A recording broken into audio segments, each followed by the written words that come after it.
To transfer Ethereum from Robinhood to a Coinbase wallet. The process is straightforward and quick. Start by opening the Coinbase wallet and logging into the account. Click on the grid icon or menu at the top, and from the listed options, select the ratio button. On the next page, choose the cryptocurrency to receive, in this case, Ethereum.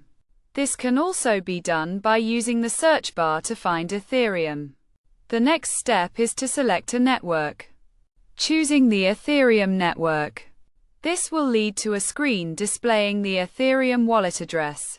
Copy the wallet address by clicking on the copy button. Next, open the Robinhood app on your phone.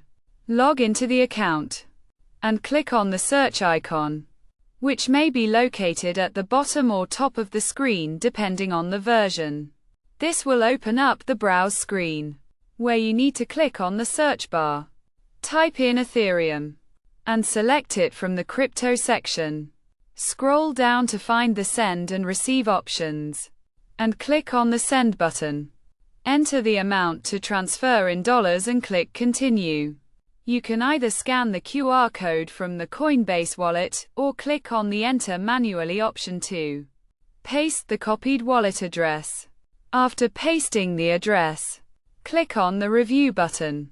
Double check the details and confirm the transfer. The Ethereum will then be transferred from Robinhood to the Coinbase wallet.